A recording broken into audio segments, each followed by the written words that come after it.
कहो शब्द प्यारे हो।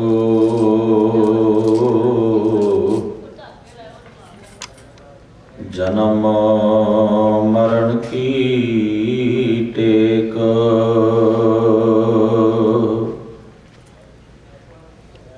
मुख उजल सदा सुखी।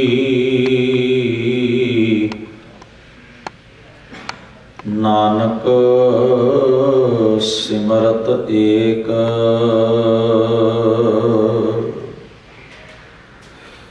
धन वाहिगुरु जी।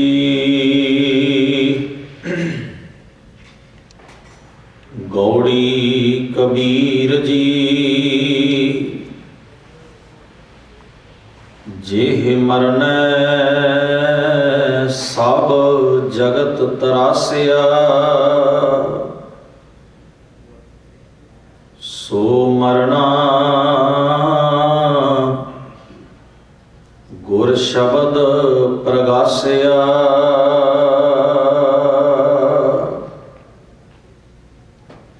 अब कैसे मरो मरण मन मानिया। मार मर जाते जिन राम न जानिया रहा। मरनो मरन कहे सब कोई। सहजे मरै अमर होए सोई। कह कबीर मन भया आनंदा। गया परम रहया परमानंदा। कह कबीर मन भया आनंदा। गया परम रहया परमानंदा।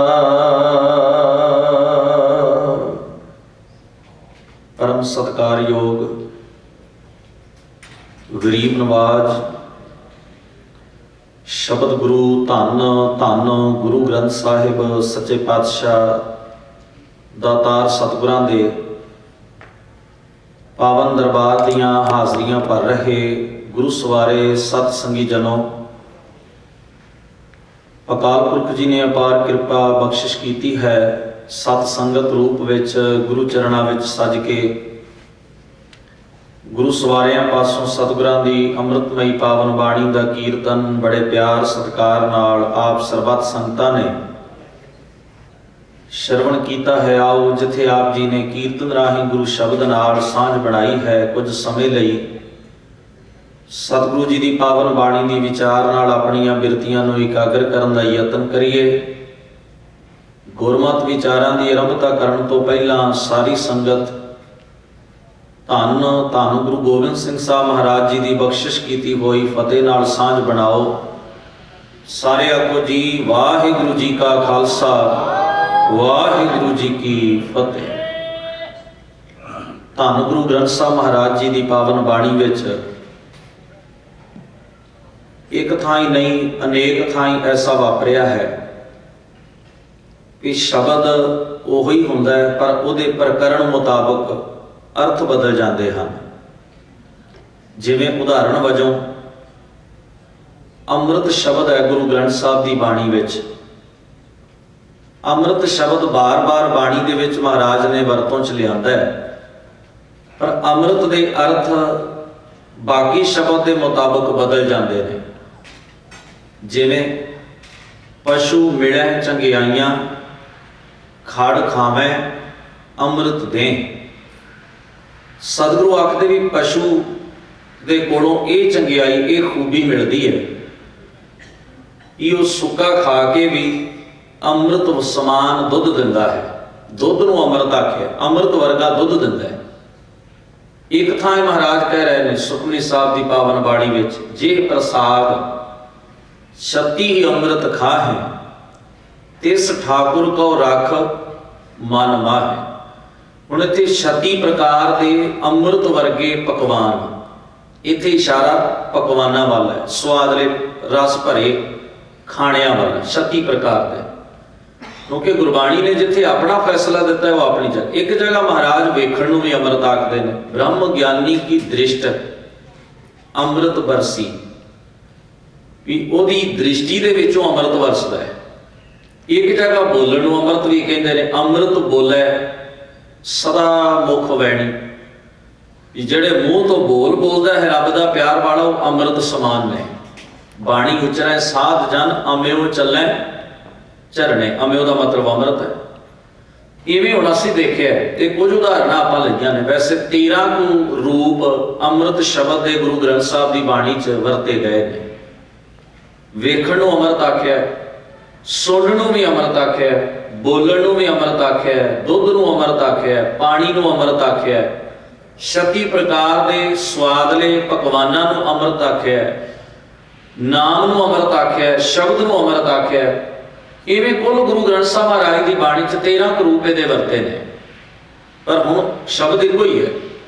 पंक्ति के हिसाब नाल, शब्द के हिसाब नाल जिहड़ा प्रकरण जिहड़ा टॉपिक चल रहा है, टॉपिक के मुताबिक उस शब्द के अर्थ जिहड़े ने वो जगह जगह ते बदल जाणगे। इस तरह जिथे सतगुरां ने निर्णय किया उथे आख्या नानक अमृत एक है दूजा अमृत ना है। वो किथे है, नानक अमृत मनै माहे पाइए गुर प्रसाद, उथे निर्णय भी कर दिता है। बाकी अमृत शब्द के अर्थ कीते पर निर्णय भी नाल दे दिता। हुण भगत शब्द है गुरबाणी के अंदर, भगत शब्द भी 3 रूपां दे विच 3 अर्थां दे विच आउंदा है। जदों दीयां लग मात्रा जिहड़े सज्जणे आखदे ने कि गुरु ग्रंथ साहब महाराज की बाणी के अंदर जो लग मात्र वरती है उसका कोई मतलब नहीं है, उन्होंने पढ़ लीए जां उन्होंने छड़ दईए जां उहदे वाल ध्यान दईए जां ना दईए, कोई गल नहीं। वो अज्ञानता प्रगट करते हैं अपनी ऐसी गल कह के। क्योंकि जदों तुसीं महाराज की बाणी पढ़ते हो, गुर की मत तू ले आने भगत बिना बहुत डूबे सियाने। हुण उत्थे पंक्ति का स्वरूप वेखो, तत्ते नूं सिहारी लगी होएगी भगती, जदों सिहारी लगी इहदा भाव है भगती, भगती भाव विण गुण कीते भगत ना हो तत्ते नूं सिहारी। जिथे सतगुरु आखदे ने से भगत पढ़े जन नानक जी जो भावै मेरे हर भगवंता, उत्थे तुसीं देखना ना सिहारी लगी है ना औंकड़ लगा, बिल्कुल 3 शब्द ने बस, कोई मात्रा नहीं। जिथे सतगुरु जी ओहदा भाव है भी बहुते भगतां दी गल, जिथे एक भगत की गल आएगी उत्थे तत्ते नूं औंकड़ आ जाएगा। हुण शब्द एक ही है, जदों भी उसकी लग मात्र वध घट जाती है उसका अर्थ गुरबाणी के विच बदल जाता है टॉपिक के मुताबिक, प्रकरण के मुताबिक। इस तरह जिहड़ा शब्द आपां विचारना है कबीर साहब जी का उच्चारण किया होया राग गौड़ी दे विच है। इस विच उन्होंने अपनी इच्छा एक ख्वाहिश प्रगट की है। वो ख्वाहिश की है, वो आखदे ने आप कैसे मरो मरण मन मानिया, मेरा मन राजी हो गया कि मैं मर जाऊं। अब कैसे मरो मरण मन मानिया, कहने लगे मेरा मन एक गल ही राजी है कि मैं मरना चाहना। हुण संसार अंदर ये गल तदों कहता है बंदा जदों इवें महसूस करे भी हुण जीवन का अर्थ नहीं रह गया, हुण जीवन का कोई मज़ा नहीं रह गया, जीवन का कोई आनंद नहीं, जीवन हुण बोझ बन गया। उदों संसार के लोग जदों मुसीबतां च घिरे होण मानसिक तौर पर फैसला लै लैंदे ने, अपनी मानसिक तौर के उत्ते डिसाइड कर लेंदे भी हुण की फायदा जीवन का, इहदे नालों मर जाना चंगा है। वैसे सियाणे पुरख तां आखदे भी हारे थके हुए बंदे की निशानी हुंदी है भी वो मौत नूं गल लाउंदा है, ये समझ के भी हुण जीवन तो मौत नालों भी भैड़ा हो गया, जीवन का की स्वाद है, जीवन का की आनंद रह गया। वो उदों कहता ये गल बंदा संसारिक रूप में भी मैं मरना चाहना, जदों उन्होंने समझ आ जाए भी हुण मेरा जीवन जिहड़ा है वो बड़ा मुसीबतां च घिर गया, मानसिक तौर पर बंदे ने फैसला ले लिया भी मर जाया जाए, सुसाइड कर लिया जाए, आत्महत्या कर ली जाए। पर वो तो असीं शरीरक रूप में मरना चाहते हैं ना, भी खत्म हो जाए सब, झंझट मुक जाए, ये साथों बर्दाश्त नहीं होता, सहन नहीं होता, इस करके मन कमजोर है, बर्दाश्त नहीं कर सके, इस करके फैसला ले लिया। पर कबीर साहब इतने किसी सुसाइड की गल नहीं कर रहे, किसी आत्म हत्या की गल नहीं कर रहे, बल्कि किसी होर मौत की गल करते हैं। आओ गुरु ग्रंथ साहब महाराज की बाणी चो जानने का यतन करिए भी कबीर साहब ने बात अपने श्लोकों च भी आखी है, मोहे मरने का चाओ है, मरो ता हर के द्वार, मत हर पूछे कौन है, परा हमारे बार। इवें गुरबाणी के अर्थ असीं समझ लेने, ते शरीरक मौत का जिक्र नहीं है। मोहे मरने का चाओ है, मरो ता हर के द्वार, शरीरक मौत का नहीं। जिथे कबीर साहब ये कहते भी मरता मरता जग मुआ, केड़ी मौत मर रहा संसार। धन गुरु ग्रंथ साहब की बाणी च मरण लफज तीन अर्थां च है, तीन अर्थ ने मौत शब्द दे। एक मौत है शरीर की, जिन्हों आप पढ़ते जो उपजो सो बिनस है, परो आज कै काल, नानक हर गुण गाए ले छाड़ सगल जंजाल। जिन्हों आप पढ़ते हैं रहन ना पावे सुर नर देवा, ऊठ सधारे कर मुन जन सेवा। जिन्हों आप पढ़ते हैं जो आया सो चल सी, सब कोई आई वारी है, कहा विसासा इस भांडे का, इतनक लागे ठन का। राम गयो रावण गयो जाको, बहु परिवार बहु नानक फिर काश नहीं, सुपने ज्यों। ये सारिया पंक्तियां शरीरक मौत वाल इशारा कर दियां ने। ये शरीर सदा थिर नहीं रहिंदा, ये खत्म हो जाता है, ये नाश हो जाता है। एक मौत है आत्मक मौत। हुण सोदर के पाठ में आप जी ने पंक्ति श्रवण की है, आखां जीवा विसरै मर जाऊं। वो केड़ी मौत है कि जदों वो विसर जाता उदों मर जाईदा। असीं तां कदे रब नूं याद ही नहीं करते, साडे तां चेते च ही वो है नहीं, फिर भी जिउंदे तुरे फिरदे आ शरीरक रूप विच। किन्नी दुनिया है जिहड़ी मुनकरी हो गई कि केड़ा रब की करेगी, वह मुनकर हो गए। वो लाभा तो दे लैणगे पर कदे उसका शुक्र नहीं करनगे। हुण वो तो मरे नहीं, वो तो शरीरक रूप में जिउंदे तुरे फिरदे ने। पर गुरु नानक महाराज आखदे ने, आखां जदों मैं तेरे गुण आखदा कथदा, जीवां मैं जिउंदा, विसरै मर जाऊं। जदों तू विसर जाना मैनूं मैं मर जाना, तेरे तो बिना मैं रह नहीं सकता। वो केड़ी मौत है जिहड़ी ओनू विसार के आ जाती, वो विसर जाए तो बंदा मर जाता है। जिन्होंने गुरदेव बाणी च कहते मरण विसरण गोबिंद। मौत की है रब दा विसर जाना, जीवन की है ओदा चेते च रहना। हुण ये केड़ी मौत? ये मौत है आत्मक मौत। आत्मक तौर पर मर गया, डेड हो गया। शरीरक तौर पर जिउंदा है, आत्मक तौर पर मरिया है। एक साखी बड़ी कीमती है। धन गुरु अंगद साहब महाराज गुरु नानक साहब जी के जीवन में एक घटना वापरी। आप जी ने वो साखी सुनी होएगी। वैसे मैं कई बार बेनती करता हूं ना भी साखी का तत् भाव ग्रहण करना। साखी तो भाव होंदा है भी गवाही भरती है कोई चीज किसी की। साखी का अर्थ है गवाह। घटना नूं गवाह बना लिया जाए किसी गल नूं समझण वास्ते। लोग अपनी मत मुताबक साखियां दे भाव भी बदलते रहते हैं, साखियां का रूप रंग तब्दील करते रहते। पर साखी का मतलब गवाह होंदा है, सबूत होंदा है। किसी गल नूं समझण वास्ते किसी घटना नूं गवाह बना लिया। गुरु ग्रंथ साहब जी की बाणी दे विच है ना, बाबर ने हमला किया भारत के उत्ते, धन गुरु नानक महाराज ने जो अखी वेख्या, जो महसूस किया, चार शब्दों के विच ओहदियां उदाहरणां एग्जाम्पल वरत के नाल उपदेश दे दिता मनुखता। गवाह बना लिया साखी, जिहड़ी घटना वापरी है ना उन्होंने गवाह बना लिया, साखी बना लिया। गुरु नानक महाराज वेखते ने कि घरां दे अंदर लोग दाणे पीण वास्ते, आटा बनाउण वास्ते हथ वाली चक्की चलाउंदे ने। उस घटना नूं गवाह बना लिया, साखी हो गई। गल अपनी समझाई, दोए पुड़ चक्की जोड़ के पीसण आए बहिठ, जो दर रहे सो बरे नानक अज वडेट। हुण दृष्टांत वो वरते जिहड़ा घरां दे विच वरतिया जांदा है। साखी बना ली, गवाह उहनूं बना लिया, उस उदाहरण नूं गल मैसेज अपना दे दिता है। किहड़ी किहड़े मूल नाल जुड़े रहण दी गल गुरु नानक महाराज अपनी बाणी विच करदे ने। तो साखी का मतलब होंदा है भी साखी तुहानूं इशारा किस पासे करदी, उहनूं समझना है। गुरु नानक महाराज सच्चे पातशाह एक दिन जो साडियां साखियां विच जिक्र आउंदा है, अपने सिखां समेत भाई लहणा जी दे जंगल वालों चल पैंदे हन। अज हजूर दा अजीब जिहा वेस है। उत्थे जाके महाराज इशारा करते हैं एक अर्थी वाल, इस मुर्दे नूं खाना है। खैर होई मुकी गल यह है कि भाई लहणा जी हथ जोड़ के आखते ने महाराज आग्ञा करो, मैं सिर वालों शुरू करा कि पैरों वालों शुरू करा। दृष्टांत इतना है, गवाही इतनी है। हुण इहनूं समझना गुरमत के पक्ष तो। दुनिया च असीं तां कथा कहानियां करते ही रहांगे जिन्नियां मर्जी कर लो।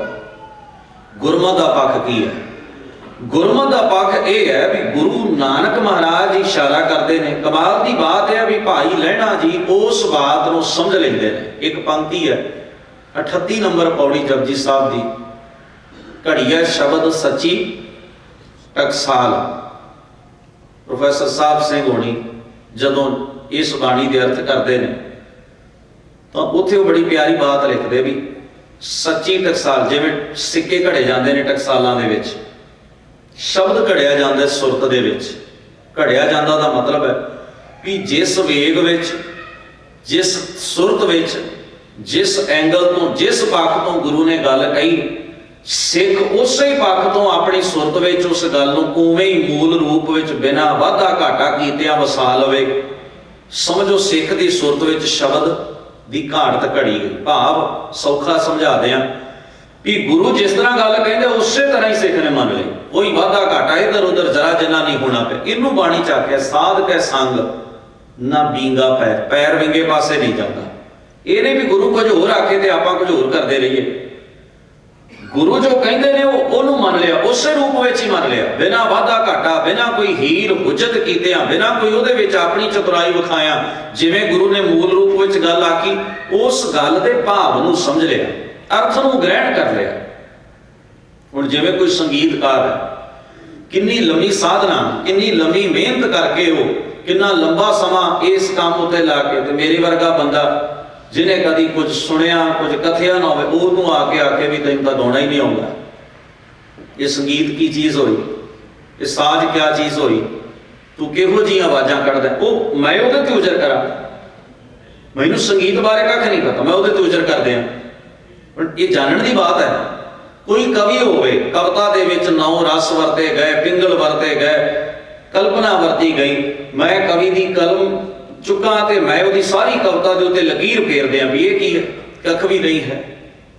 यदा भाव होंदा भी मैनू उस कला का उस हुनर का ज्ञान नहीं, मैं अपनी मन मर्जी नाल उहदे वाधे घाटे कर लेने ने। अनाड़ी बंदे दे हथ जदों भी कोई चीज़ आएगी ना तो उन्होंने खराब कर देगा, वह सत्यानाश कर देगा। धर्म अनाड़ी बंदे दे हथ आ जाए तो भी खतरा है, राजनीति अनाड़ी बंदे दे हथ आ जाए तो भी खतरा है। असी गड्डी चलाउणी होवे अनाड़ी बंदे नूं फड़ा दईए, वो अपना भी तो दूजिआं दा भी नुकसान करता है। इस तरह सतगुरु के प्यार वाले जे साज अनाड़ी बंदे दे हथ आएगा तो साज की कितनी दुर्दशा करेगा। जे कलम अनाड़ी बंदे दे हथ च आएगी वो किवें फुट पवा के रख देगा, झगड़े खड़े कर देगा। तो संसार नूं सेध ही दिंदा है जिहड़ा उस किते विच मुकम्मल होता है। इनू गुरु ग्रंथ साहब महाराज ने आख्या, इक ना नाद न वेद न की रस, रस कस ना जानंत, इक ना सिद्ध न बुद्ध न अकल सर, अखर का भ्यो न लहंत, नानक तेन रसल खार, जे बिन गुण गर्भ खरंत। भी अखर का भी भेद समझना होता है। अखर कुछ कहता है, शब्द जिहड़ा है ना शब्द का भेद पाउणा है। शब्द किसी पासे वाल तुहानूं इशारा कर रहा है। असीं राह ते जांदे हां, एक एंगल लग्या हुआ, तीर का निशान पिया हुआ, वो तीर काहदे वास्ते वगया? किसी ने अपनी कलाकारी नहीं विखाई, तुहानूं इशारा करदा है किसी पासे कि फलानी जगह इस पासे ये रोड जाएगा, ये सड़क जाएगी। अखर शब्द का भेद समझना है। जिहड़े भेद नहीं समझते वो झगड़े च पै जांदे ने। भेद नूं नहीं पाया ना, गल तां भेद पाउण दी है। गुरु अर्जन साहब जी ने एक बड़ी प्यारी बात कही रामकली राग दे विच। सतगुरु कहण लगे, एक चिट्टे कपड़े पाउंदा है, एक नीले पाउंदा है। चिट्टियां वाला कहंदा भी नहीं, ये पहरावा है असल च धर्म, इहदे नाल कमाया जा सकता है। नीलियां वाला कहण लग्या नहीं, इहदे नाल। राम राम कहण वाले ने आख्या नहीं, आ असल शब्द है, यही कहना चाहिए। अल्लाह अल्लाह कहण वाले ने अपनी दलील दी, गुसाई कहण वाले ने अपनी, रहीम कहण वाले ने अपनी। एक चढ़दे नूं नमस्कार करता है, एक लहिंदे वाल नूं सिजदा करता है, एक हज ते जांदा है, एक तीर्थां ते जांदा है। कहने लगे सारे अपने अपने काम नूं सही कह रहे हैं, कोई एक दूसरे नालों घट नहीं, हर एक दी अपनी अपनी दलील है, अपनी अपनी व्याख्या है, ते काम ये सारे कर रहे हैं। शब्द है कोई बोले राम राम, कोई खुदाए, कोई सेवा गुसैया, कोई अल्लाह कारण करण करीम किरपा धार रहीम। ਉਹਦੇ ਵਿੱਚ ਹੀ ਆਖਿਆ ਵੀ कोई उड़े नीर कोई सुपेर, कोई नहावे तीरथ, कोई हज जाए, कोई करे पूजा, कोई सिर निवाए। ये सारिया गल्लां दा जिक्र कीता। इस शब्द विच 4 पंक्तियां ने जिहड़ियां तत्त पा, बाकी उदाहरणां ने। ਅਸੀਂ कई बार इस पंक्ति नूं मूल समझ लैने भी कोई बोले राम राम, कोई ये तो गुरु साहब लोकां दी हालात दस रहे भी लोग की करते हैं। अपना फैसला ते राव दे बंद च दिता है, जां अखीरलियां पंक्तियां 4 पंक्तियां च महाराज का अपना फैसला है, बाकी जो संसार च हो रहा उसकी व्याख्या कर रहे हैं। जिवें आप जपजी साहब की पौड़ी पढ़ते हो, एका माई जुगत व्याई, 3 चेले परवान, एक संसारी, एक भंडारी, एक लाए दीवान। हुण ये 2 पंक्तियां जड़ियां ने ये जेड़ी मानता उन्हां लोकां दी है, सनातनी लोकां दी, ओदी उदाहरण दित्ती है महाराज। सिद्धांत ते अगे दिता है, व्याख्या करनी है ना महाराज ने। अजे लोग वो जेड़ा मन्निया जा रहा ख्याल वो सामने रखे, ये तो अगे अपना ख्याल दिता है, जिव ते सुभाव है ते मैं चलावे। हुण जे कोई शातिर बंदा होवे उन्हें कहना वेखो गुरु ग्रंथ साहब च लिखिया कि ब्रह्मा संसार नूं पैदा करदा है, विष्णु रोटी देंदा है, शिव मारदा है। गुरु ग्रंथ साहब मानता दिंदे ने इस गल, गुरु नानक साहब कहंदे ने, पर नहीं तो चतुराई होवे ना, अखर का भ्यो ना लहंत। ये तो शब्द का भेद नहीं आया, इसका मतलब है अपनी मर्जी का अनर्थ कर लिया। गुरु नानक महाराज उन्होंने रिजेक्ट कर रहे हैं। चातर बंदे ने उदाहरण दे के साबित करने की कोशिश करनी है भी वेखो गुरु नानक साहब इन्हां 3 देवतियां नूं मान दे रहे, इत्थे भुलेखा खड़ा हो जाना है ना। गुरु साहब कहते एका माई, भी उन्हां दा ख्याल है भी एका माई जुगत व्याई, जुगत नाल परसूत होई, 3 चेले प्रवान, उहदे तो 3 देव पैदा हुए, माया रूपी प्रकृति तो 3 देव पैदा हुए। एक संसारी, एक संसार नूं पैदा करदा है भाव ब्रह्मा, एक भंडारी, एक संसार दे लोकां नूं रोजी देंदा है विष्णु, एक लाए दी बाण, एक मौत दी कचहरी लाउंदा है भाव शिव। शिव इसे करके भारत अंदर सब तो वध शिव की पूजा होंदी है, क्योंकि उन्होंने मौत का देवता मन्निया जाता है। सब तो वध डर बंदे नूं कीदा है, सब तो वध खदशा किहदे कोलों है, सब तो वध भय किहड़ी चीज़ तो आउंदा है, मौत तो आउंदा है। ते पूजा किहदी होवे, जिन जन्म दिता उहदी तां ड्यूटी निबड़ गई, उहनूं क्यों याद करिए। याद तो उहनूं करना है जिहदे नाल सब तो ज़्यादा वाह डर। 2 ही कारण ने दुनिया के अंदर, जां तां लालच वस बंदा झुकदा है, जां फिर डर वस झुकदा है। गुरु ग्रंथ साहब महाराज ने आख्या भी ना लालच रखी मन अंदर, ना डर रखी, तू झुकना भरोसे करके, विश्वास। इस करके सिख का जिहड़ा गुरु ग्रंथ साहब अगे झुकना है ना लालच का होना चाहिए, ना डर का होना चाहिए। लालच ते डर का नहीं, सिदक का हो, सिदक कर सिजदा मन कर मकसूद। ये फर्क होवे सिख की जिंदगी के अंदर कि वो गुरु अगे लालच करके नहीं झुकता। इसका मतलब है इदों वड्डा कोई लालच देता फिर असीं उत्थे झुक जावांगे। इसका मतलब है सानूं कोई होर वड्डा डर देता, गुरु डराउंदा ते है नहीं। ना डर करके झुकना है, ना लालच करके झुकना, सिदक करके झुकना है। सिदक कर सिजदा, भरोसे करके, प्यार दे विच आके। हुण ये 2 कारण ने मूल। हुण गुरु नानक महाराज पहलियां 2 उदाहरणां च उन्हां दी स्थिति बयान करते, फिर अगे अपना फैसला देंदे, कहंदे नहीं जिव किस भावै ते मैं चलावै। जिवें उस वाहिगुरू अकाल पुरख नूं भाउंदा तिवें ही सारा संसार दा प्रबंध सिस्टम हुक्म दे विच चल रहा है। और सतगुरु आखदे ने वो वेख्या उन्हां नज़र ना आंदा है, वो सारियां दी संभाल करदा है, पर सानूं वेखो दीदा नहीं, असीं एवें मिट्टी दे बुत बना बैठे। वो वेख्या उन्हां नज़र ना आवे, बहुत आए विडाण आदेश तिसाए आदेश, नमस्कार है उसनूं, मेरी नमस्कार है। आद जिहड़ा सृष्टि का मुੱਢ है, अनील जिहड़ा समयां तो पहलों है, अनाद जिहदा अपना कोई आद नहीं, अनाहत जिहड़ा कदे नाश नहीं होता, जुग जुग एक होवे, सार समय एक हो जा रहा है। हुण ये उदाहरण दी है, अगे अपना सिद्धांत दिता है। इसी तरह ये शब्द है, कोई बोले राम राम, कोई खुदाए, कोई सेवा गुसैया, कोई अल्लाह कारण करण करीम किरपा धार रहाओ दे बंद विच उहनूं याद कर। अखीर ते एक बात कही, कहण लगे कहो नानक जिन्हों हुक्म पछाता, ਕਹੋ ਨਾਨਕ ਜਿਹਨੂੰ ਹੁਕਮ ਪਛਾਤਾ, ਵੀ ਇਸ ਝਗੜੇ ਦੇ ਵਿੱਚੋਂ ਫੈਸਲਾ ਕੀ ਕੱਢਿਆ ਜਾਏ, ਨਿਚੋੜ ਕੀ ਕੱਢਿਆ ਜਾਏ। ਰਾਮ ਕਹਿਣ ਵਾਲਾ, ਅੱਲਾ ਕਹਿਣ ਵਾਲਾ, ਰਹੀਮ ਕਹਿਣ ਵਾਲਾ, ਗੁਸਾਈ ਕਹਿਣ ਵਾਲਾ, ਚਿੱਟੇ ਨੀਲੇ ਕੱਪੜੇ ਪਾਉਣ ਵਾਲਾ, ਚੜ੍ਹਦੇ ਨੂੰ ਜਾਂ ਲਹਿੰਦੇ ਨੂੰ ਸਿਜਦਾ ਕਰਨ ਵਾਲਾ, ਹੱਜ ਜਾਂ ਤੀਰਥ ਤੇ ਜਾਣ ਵਾਲਾ, ਕੀ ਫੈਸਲਾ ਕੱਢਿਆ ਜਾਏ, ਵੀ ਅਸਲ ਰਾਹ ਕੀ ਹੈ। ਗੁਰੂ ਅਰਜਨ ਸਾਹਿਬ ਮਹਾਰਾਜ ਨੇ ਅਸਲ ਮਾਰਗ ਦੱਸਿਆ। ਕਹਿਣ ਲੱਗੇ ਕਹੋ ਨਾਨਕ ਜਿਹਨੂੰ ਹੁਕਮ ਪਛਾਤਾ, ਪ੍ਰਭ ਸਾਹਿਬ ਦਾ ਤਿੰਨ ਭੇਦ ਜਾਤਾ। ਭੇਦ ਉਹਨੇ ਪਾਇਆ ਜਿਹਨੇ ਉਹਦੇ ਹੁਕਮ ਦੀ ਪਛਾਣ ਕਰ ਲਈ ਹੈ, ਜਿਹਨੇ ਉਹਦੇ ਹੁਕਮ ਨੂੰ ਸਮਝ ਲਿਆ ਨਾ, ਉਹਨੇ ਭੇਦ ਪਾ ਲਿਆ। ਤੇ ਜਿਹਨੇ ਉਹਦੇ ਹੁਕਮ ਦਾ ਭੇਦ ਨਹੀਂ ਸਮਝਿਆ, ਹਜ਼ੂਰ ਕਹਿਣ ਲੱਗੇ ਉਹ ਲਫ਼ਜ਼ਾਂ ਦੇ ਝਗੜਦਾ, ਲਫ਼ਜ਼ ਦਾ ਭੇਦ ਤਾਂ ਉਹ ਜਾਣਦਾ ਨਹੀਂ, ਉਹਨੂੰ ਅਸਲ ਗੱਲ ਤੱਤ ਦਾ ਤਾਂ ਮਤਲਬ ਹੀ ਕੋਈ ਨਹੀਂ, ਉਹ ਤਾਂ ਲੜ ਰਿਹਾ। ਜਿਵੇਂ ਬਾਣੀ ਦੇ ਵਿੱਚ ਮਹਾਰਾਜ ਨੇ ਕਿਹਾ ਵੀ ਇੱਕ ਆਂਦਾ ਵੀ ਰੱਬ ਨੇੜੇ, ਉਹਦੀਆਂ ਦਲੀਲਾਂ ਆਪਣੀਆਂ ਨੇ, ਦੂਜਾ ਕਹਿੰਦਾ ਨਹੀਂ ਜੇ ਨੇੜੇ ਹੁੰਦਾ ਤਾਂ ਉਹ ਪਾਪ ਕਰਨ ਲੱਗਿਆ ਮੇਰਾ ਹੱਥ ਨਾ ਫੜ ਲੈਂਦਾ, ਉਹ ਤੇ ਦੂਰ ਹੈ। ਦਲੀਲ ਆਪੋ ਆਪਣੀ ਹੈ, ਜਿਹਦੀ ਦਲੀਲ ਕਾਰਗਰ ਹੋ ਗਈ ਉਹ ਦੋਵੇਂ ਜੇਤਾਰ ਦੇ ਫੈਸਲੇ ਦੇ ਉੱਤੇ ਅੜੇ ਹੋਏ ਨੇ। ਭਲਾ ਝਗੜਾ ਕਾਹਦਾ ਹੋ ਰਿਹਾ? ਰੱਬ ਦਾ ਤੇ ਕੋਈ ਝਗੜਾ ਹੀ ਨਹੀਂ।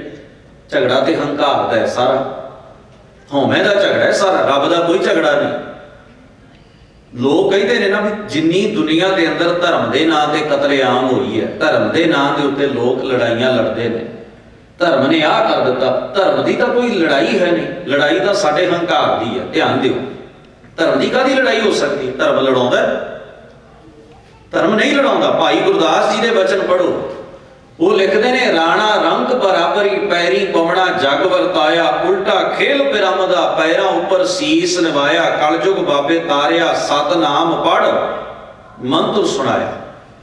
ਉਹ ਤਾਂ ਆਖਦੇ ਨੇ ਰਾਜਿਆਂ ਤੇ ਰੰਕਾਂ ਨੂੰ ਇਕੱਠਿਆਂ ਬਿਠਾ ਦਿੰਦਾ ਧਰਮ, ਅਮੀਰਾਂ ਤੇ ਗਰੀਬਾਂ ਦੇ ਫਰਕ ਭੇਦ ਮਿਟਾ ਦਿੰਦਾ, ਜਾਤਾਂ ਬਰਾਦਰੀਆਂ ਦੀ ਖਲ ਜਗੜ ਚੋਂ ਕੱਢ ਲੈਂਦਾ, ਹਉਮੈ ਦੇ ਸਭ ਝੰਜਟ ਖਤਮ ਕਰਕੇ ਮਨੁੱਖ ਨੂੰ ਮਨੁੱਖ ਹੋਣ ਦਾ ਅਹਿਸਾਸ ਕਰਾਉਂਦਾ ਧਰਮ।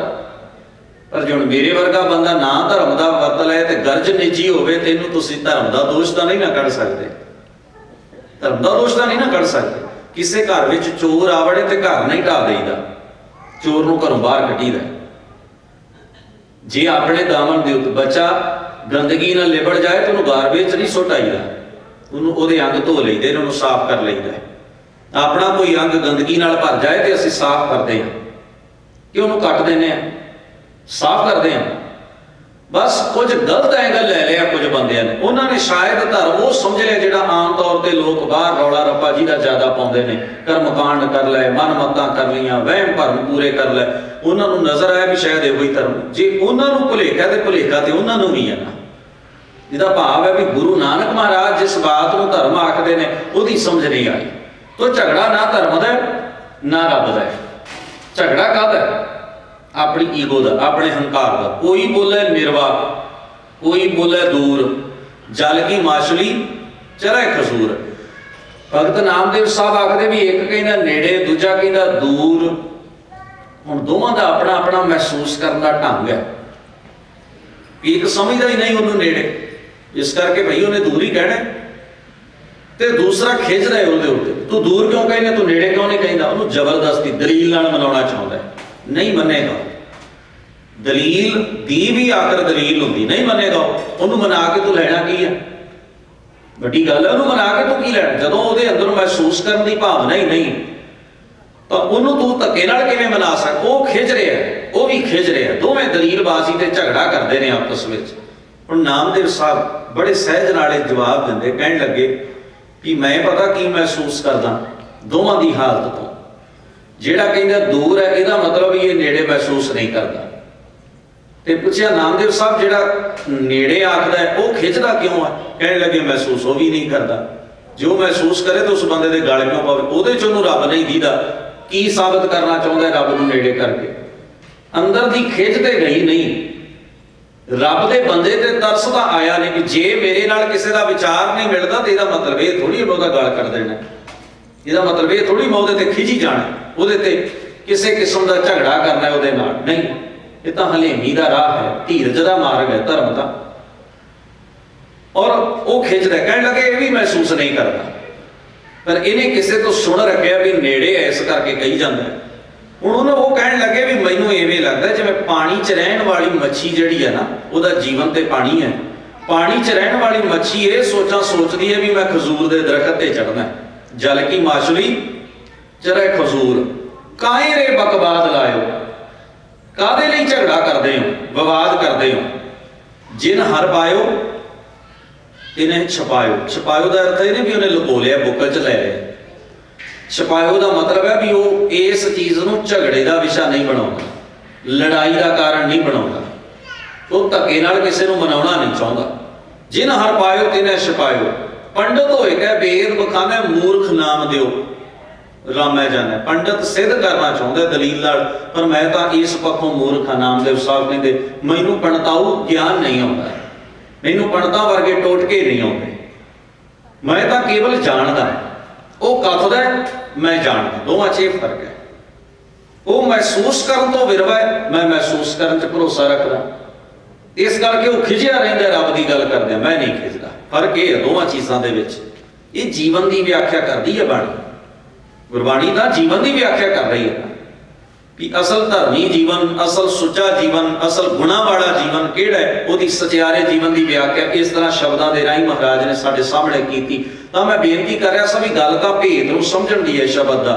हुण गुरु नानक महाराज ने आख्या इस मुर्दे नूं खाना है। भाई लहणा जी हाथ जोड़े कहण लगे महाराज आग्या करो, सिर वालों शुरू करा कि पैरों वालों शुरू करा। एक भेद की बात है, गुंझल है, समझ लईए सिख ने। सानू नहीं आया ये गल का भेद, टक्करां खांदे फिरदे हैं, धक्के खा रहे हैं असीं, होर दा होर ही सारा कुछ हो रहा है। सतगुरु के प्यार वालों साडे झगड़े निरार्थक ने। साडा खाण ते झगड़ा है, पहनण ते झगड़ा है, बहन ते झगड़ा है, उठण ते झगड़ा है, हर चीज़ ते असीं झगड़ते क्यों भला? क्योंकि हर बंदा चाहुंदा मेरी मन्नी जाए। जो मैं गल आखी है ना उन्होंने मानता मिले, दूजे की गल पासे कर दो। ये कौन हुंदा सलाह देने वाला? सलाह तो मेरी है, क्योंकि हर बंदे के अंदर ये भुलेखा है भी मैं बहुत सियाणा। खरा सियाणा बहुता भार, ये बोझ आ रहे किने चुके अपने दिमाग से भी मेरे तो वध सियाणा कौन, मेरे तो चंगा कौन। अपने तजर्बे असीं दूसरे ते लदना चाहुंदे हां कि दूसरा भी मेरे जिहड़ा तजर्बा मैं करदा वो भी दूसरा करे। सतगुरु महाराज कहते साडे झगड़े ने अपने तंग दिलियां दे, पर गुरु की बाणी ने सारियां दे झगड़े मिटाउणे ने। साडे अंदरों खिच दूर कर देनी है, साडे अंदरों भरम तोड़ देना है। तो साडे निक्कियां निक्कियां गल्लां ते जो झगड़े ने ना, जिन्हां तो दूरियां बन गईयां, खाण पीण तो, बैठण तो, पहनण तो, बोलण तो, फलाने ने इवें हाथ ला दिता भांडे नूं, मैं उहदे कोल नहीं बहिंदा, वो तां विवेकी नहीं, मैं ज़्यादा विवेकी हाँ। ये झगड़ियां दा की अर्थ है? तुसीं आप सोच के देखो, कोई अर्थ निकलदा इहदा? इहदे नाल कोई आत्मक विकास होया बंदे दा? इहदे नाल जीवन दे विच खड़ोत आई है कि बंदा अगे नूं तुरे? खिजी आ गई ना वाधू दी, वही बन गया बंदा, वही बन गया। सतगुरु के प्यार वालों ये चीज़ां हैं निक्कियां निक्कियां, पर इन्हां दा अर्थ बड़ा वड्डा है। साडे जीवन च रोड़ बड़ा वड्डा है, भटका रही ने सानू असल राह दे उत्ते। ये खड़ोता ने इन्हां नूं तां समझना है बड़ी सूखम दृष्टि दे नाल। हर है खांड रेत मैं बिखरी, कि जिवें खंड रेत विच डिग पए ना, उन्होंने हाथी इकट्ठिया नहीं कर सकता, कीड़ी चुन लैंदी है। सूखम बात है, जीवन को समझिया जाता है मोटी बुद्धि रख के नहीं, सूखम दृष्टि के नाल। जिवें खंड बिखर जाए, खिलर जाए रेत विच, हाथी अपनी सुंड नाल इकट्ठी कर सकता है? उन्होंने तो दिसनी भी नहीं, कीड़ी इकट्ठिया कर लैंदी है खंड के दाने रेत दे विचों। हजूर कहते मोटी बुद्धि रख के नहीं, सूक्ष्म दृष्टि विवेक बुद्ध रख के इसको कमाया जाता है। धर्म का ऐसी वस्तु, जीवन का बड़ा सूक्ष्म चीज है। जीवन इन तो समझना, इहदा तां भेद पाउणा है बंदे ने अपने गुरु की बाणी दे नाल। असीं मोटी बुद्धि रख के धक्के नाल सारा काम सिद्ध करना चाहते हैं, एवें नहीं होना चाहिए, एवें हो जाए। किवें हो जाए? कोई मजबूरी है किसी की भी मेरी सलाह मने? कोई हर बंदा अपनी सलाह मनवाउण लगे। गुरु ग्रंथ साहब महाराज जो बात सानू कह रहे हैं ना, वो हर है खांड रेत में बिखरी, हाथी चुनी ना जाए। कह कबीर कुल जात पांत तज, चीटी हुए चुन खाए। ओ मैं छड़ जात दी पात दी, मैं वड्डा, ये भावना छड़, सूक्ष्म दृष्टि विवेक बुद्ध नाल ये चीज कतर की जानी है। रब खंड वर्ग है, संसार की रेत च ही खिल रहा है। दूर किधरे ने? इत्थों ही चुनना पैना तैन। गुण भी तेरे अंदर ने, तेरे जीवन के कर्मां विच ही सारा, सारी कुदरत ही सारा कुछ है। जो ब्रह्मंडे सोई पिंडे, इत्थों ही खोजना है। ਮੋਟੀ ਬੁੱਧੀ ਨਾਲ ਨਹੀਂ ਖੋਜਿਆ ਜਾਣਾ। ਇਹ ਮੋਟੀ ਬੁੱਧੀ ਦੀਆਂ ਨਿਸ਼ਾਨੀਆਂ ਨੇ। ਬੰਦਾ ਝਗੜ ਪਿਆ, ਮੇਰੇ ਭਾਂਡੇ ਨੂੰ ਹੱਥ ਕਿਉਂ ਲਾਇਆ, ਤੂੰ ਤਾਂ ਪਵਿੱਤਰ ਹੈ, ਮੈਂ ਜ਼ਿਆਦਾ ਪਵਿੱਤਰ। ਇਹ ਮੋਟੀ ਬੁੱਧੀ ਦੀ ਨਿਸ਼ਾਨੀ ਹੋਰ ਕੀ ਹੈ? ਇਹ 'ਚ ਵਿਵੇਕ ਵਾਲੀ ਕਿਹੜੀ ਗੱਲ ਹੈ? ਇਹਦੇ 'ਚ ਧਰਮ ਹੋਣ ਵਾਲੀ ਕਿਹੜੀ ਗੱਲ ਹੈ? ਇਹਦੇ 'ਚ ਪਵਿੱਤਰਤਾ ਵਾਲੀ ਕਿਹੜੀ ਬਾਤ ਹੈ? ਸਤਿਗੁਰੂ ਦੇ ਪਿਆਰ ਵਾਲਿਓ, ਜਰਾ ਖਿਆਲ ਕਰੀਏ ਇਸ ਨੁਕਤੇ ਵੱਲ। ਹੁਣ ਗੁੰਝਣ ਦੀ ਬਾਤ ਹੈ, ਭੇਤ ਹੈ, ਸਮਝ ਲਿਆ। ਸੂਖਮ ਬੁੱਧ ਨਾਲ ਸਮਝਿਆ ਜਾਣਾ ਸੀ, ਸਮਝ ਲਿਆ। ਗੁਰੂ ਨਾਨਕ ਦੇ ਵਚਨ ਨੂੰ ਕਿੰਨੇ ਧਿਆਨ ਨਾਲ ਸੁਣਦੇ ਹੋਣਗੇ ਭਾਈ ਲਹਿਣਾ ਜੀ। ਸਮਝ ਆ ਗਈ ਬਾਤ। ਅਸਲ 'ਚ ਇਹ ਹੈ ਵੀ ਗੁਰੂ ਨਾਨਕ ਮਹਾਰਾਜ ਇਹ ਸਮਝਾਉਣਾ ਚਾਹੁੰਦੇ ਨੇ ਭਾਈ ਲਹਿਣਾ ਜੀ ਨੂੰ ਵੀ ਇਸ ਸੰਸਾਰ ਦੇ ਅੰਦਰ ਮਰੀਆਂ ਜ਼ਮੀਰਾਂ ਵਾਲੇ ਅਣਗਿਣਤ ਲੋਕ ਨੇ। ਮੁਰਦੇ ਹਾਨ ਛਾਈ ਹੈ ਸੰਸਾਰ ਦੇ ਅੰਦਰ। ਇਸ ਮੁਰਦੇ ਹਾਨ ਨੂੰ ਮੁਕਾਉਣਾ ਹੈ, ਜ਼ਿੰਦਾ ਦਿਲੀ ਪੈਦਾ ਕਰਨੀ ਹੈ ਲੋਕਾਂ ਦੇ ਅੰਦਰ। ਸੱਜਣ ਜਿਉਂਦਾ ਹੈ ਸਰੀਰਕ ਤੌਰ ਤੇ, ਮਰਿਆ ਹੈ ਆਤਮਿਕ ਤੌਰ ਤੇ। ਗੁਰੂ ਨੇ ਕਿਹੜਾ ਜੀਵਨ ਦਿੱਤਾ ਹੈ? ਉਹਨੂੰ ਆਤਮਿਕ ਦਿੱਤਾ ਹੈ ਨਾ। ਕੌਡਾ ਭੀਲ ਸਰੀਰਕ ਰੂਪ ਵਿੱਚ ਜਿਉਂਦਾ ਹੈ, ਤਾਕਤਵਰ ਹੈ, ਬੰਦਾ ਮਾਰ ਸਕਦਾ ਹੈ। ਉਹ ਕੋਈ ਚਿਹਰੇ ਤੇ ਮਲਾਲ ਨਹੀਂ, ਉਹਦੇ ਦੁੱਖ ਨਹੀਂ, ਉਹਦੇ ਅੰਦਰ ਦਇਆ ਕੋਈ ਨਹੀਂ। ਮਨ ਕਰਕੇ ਜ਼ਰਾ ਜਨਾ ਮਹਿਸੂਸ ਨਹੀਂ ਕਰਦਾ ਵੀ ਮੈਂ ਬੰਦਾ ਮਾਰ ਬੈਠਾ। ਮਨ ਦਾ ਵੀ ਤਕੜਾ ਹੈ, ਪੱਥਰ ਦਿਲ ਹੈ। ਸਰੀਰਕ ਰੂਪ ਵਿੱਚ ਵੀ ਤਕੜਾ ਹੋਏਗਾ ਤੇ ਬੰਦਾ ਮਾਰ ਲੈਂਦਾ ਹੈ, ਜਿਉਂਦਾ ਤੁਰਿਆ ਫਿਰਦਾ ਹੈ। ਪਰ ਮਰਿਆ ਕਿਹੜੇ ਪੱਖੋਂ ਹੈ?